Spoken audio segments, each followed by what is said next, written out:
welcome back to Film Rich, where we explore the deeper layers of modern television, the tension, the psychology, and the moral weight behind every story beat. Today we're diving into The Punisher Season 1, Episode 7, which is titled Crosshairs. This episode focuses on consequences of violence, of war, and of deceit. As each major player tightens their grip, their choices begin to close in on them. As always, before we get into this, I would like to remind everyone to please like, share, and subscribe for more content, and without further ado, let's get stuck in. The episode opens with Lewis Wilson washing away O'Connor's blood, the aftermath of the killing that left him unraveling. He returns home, gun in hand, and runs into his father, Clay. Concerned, Clay tries to comfort him, offering the same pills he once used to cope with his wife's death. Wilson insists there's nothing his father can do. Alone in his room, blood still on his hands, he spirals into another breakdown, nearly taking his own life before stopping himself at the last moment. Billy Russo visits Dinah Madani at Homeland Security. He tells her that he's tried reaching Frank Castle through old contacts but found nothing, believing Castle to be dead. Madani pushes back, citing evidence from a survivor in Kentucky suggesting Castle is alive. Russo agrees to dig deeper. Meanwhile, Sam Stein grows frustrated that Madani keeps involving Russo, criticizing her bias and warning her about trust. When Gunnar Henderson, a potential lead, turns up dead soon after they identified him, Madani realizes something's wrong. Someone must be listening. At Micro's hideout, Frank and David plan an infiltration of Fort Bryan to reach Morty Bennett, hoping he'll lead them to Agent Orange. Micro has studied Bennett's routine thoroughly, but he's worried that Frank's thirst for vengeance will cloud his judgment.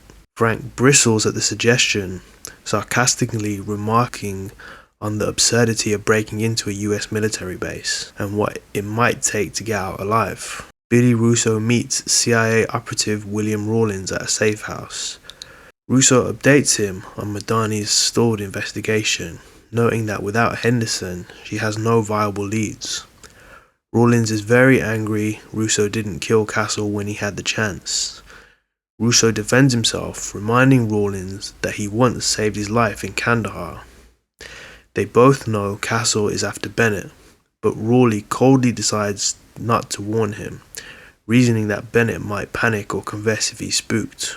At Bennett's residence, the Colonel is relaxing with his mistress, unaware that Castle has already infiltrated the compound.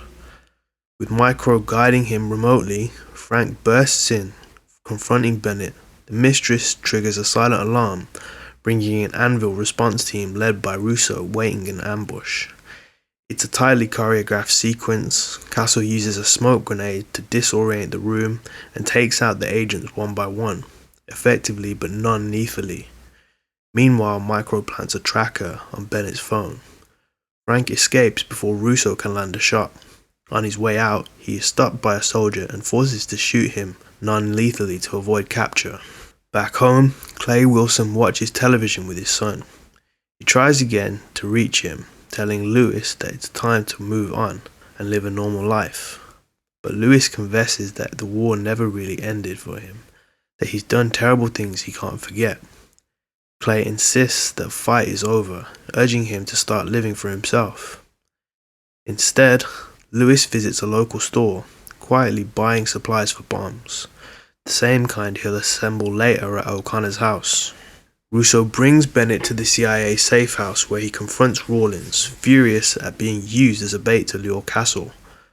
Bennett assures them he followed orders, covering the Fort Bryan incident as a training exercise. Rawlins tells Bennett he's done with field work and he'll be retired under a new identity. Bennett leaves his phone behind and departs with Russo, unaware that Micro is tracking the device and has pinpointed the safe house location. Madani and Stein tear through the office until they find a bug, cleverly disguised as a shelving mount, realizing someone inside it has been spying on them. They take a break outside. Over drinks, Stein laments missing a date, when Madani tries to cheer him up. She admits that their line of work isolates them, cutting off from normal connections. Stein notes that she's more like Frank Castle than she wants to admit. Madani insists otherwise, though she's clearly not sure. As Micro and Castle prepare to move, Micro is upbeat, talking about finally ending his exile and reuniting with his family. But their target, Bennett, is already doomed. When Russo escorts him to another safe house, they find Bennett's mistress dead with her throat slit. Realizing the setup, Bennett panics and Russo kills him on the spot to clean up the mess.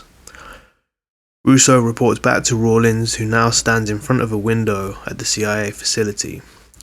Micro and Castle arrive nearby, Micro nervous, realizing they're about to strike a government building.